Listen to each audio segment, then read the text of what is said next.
Hi everyone and welcome to episode 7 of Fill in the Blink, where we fill you in on everything business and tech. I'm Neha and this is Hassan, and today we're going to talk about how restaurants can use customer data to grow their business. All right, let's get to it then. Yes, so customer data is something that, makes or breaks a business. Yeah.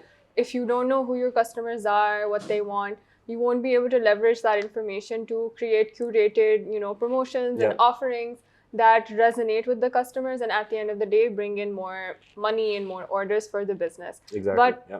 the really sad thing is that restaurants these days are still not using their customer data. So I'd like to understand, why that's not happening right now. Yeah, so I think up until recently, this data was not available to restaurants at all. You see, they were using legacy point of sale systems that are built, let's say 20 years ago, 30 years ago, built for different times, different markets, and with different needs. So capturing customer data was never built into the system, right? Yeah. Customer data really started gaining traction with the rise of these aggregators, food delivery aggregators especially.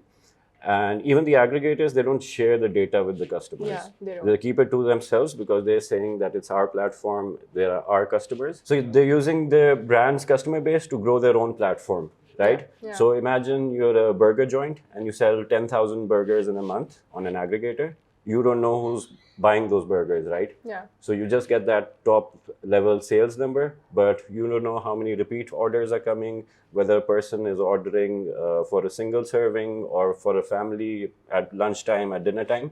So you are not aware of all these behavioral purchase patterns. Exactly. So that data is available, but restaurants still aren't able to use it. And, Exactly. It's crazy that in this day and age, restaurants still don't have that access to Exactly. data, and they aren't able to use that data to, their best advantage. And they're missing out on like so many things that they could have possibly used that data for. Exactly. I think this was one of the first steps we took when we built Blink. We brought data to the forefront for brands, and not just transactional data, which means number of orders or average order size, but also behavioral data, which means time between orders. And if you have sessions after orders, but you have not placed an order, right? So this sort of data helps brands in influencing their purchase behavior. And it's nicely visualized in a dashboard, which the brands can return to multiple times during a day and make business decisions, right?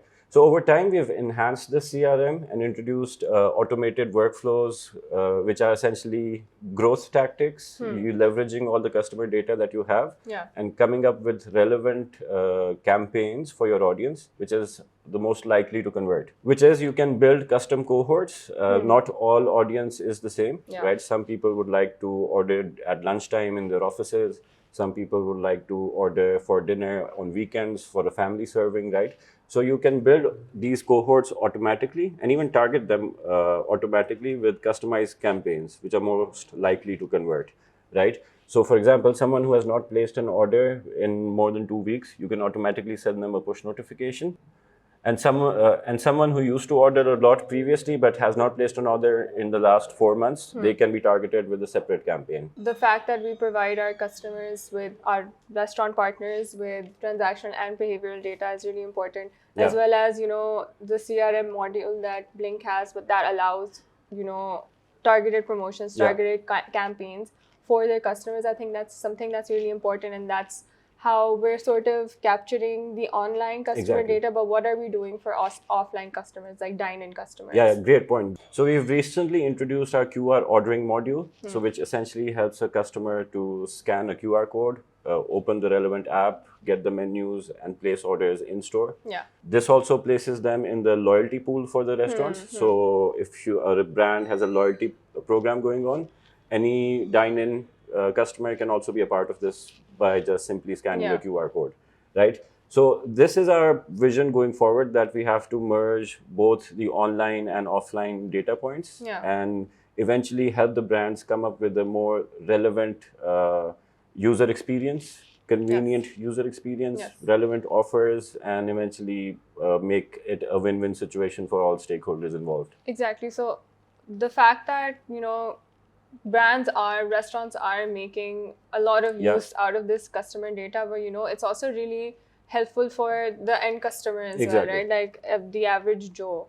Yeah. So the biggest advantage of giving your data to brands and restaurants is the fact that you get to accrue loyalty. So if, like you talked about the loyalty program, so if restaurants are offering loyalty, that means that you get to collect loyalty points, and then with that you get to actually make use of that information being shared. And these loyalty programs can actually be customized according to the brand's requirements. So whatever requirements they have, they can sort of mix and match their loyalty program that suits their needs. And like you said, Hassan, we have loyalty programs for online ordering as well as in-store ordering. And we've also seen that every third order has loyalty accruing on our platform. So that means that people are using it and people are making the most out of this sort of offering that we have. And other than that, another thing that I think that customers, the end customer, can make use of having their data being shared is the fact that we have this this feature called the order heat map, where restaurants can see where they have the most orders coming from, and based on that information they can even open physical outlets or sort of manage their stores to ensure that they have enough staff, enough inventory. So at the end of the day, the customer is sort of being satisfied because of that, because they are getting the orders and the food that they want, and that's being sort of catered to them by the restaurant, and because they have their data. So 100%. So these two things I think are something that customers can even use. Exactly. And I think right now in these days, just having data does not cut it anymore. So brands need to invest in having data scientists, analysts to make sense of all this data, right? Because this is what the aggregators or all big platforms are doing, right?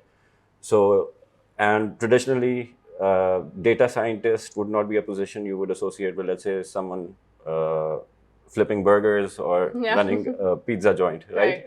But this is where Blink comes in, right? So we help brands not only capture this data, but make sense of this data. Because having this data right in front of you so they can make accurate decisions, timely decisions, is super important. And not only data, we have a team of experts who have been serving the restaurant industry for some years. They partner up as your account managers, as your growth managers, and are responsible for increasing your online orders. Basically. So the lesson that we get from this is that you don't have to be a nerd, a data scientist to actually make use of data. You can have like other, you can outsource that sort of function to other people like Blink, and actually make the most out of your data.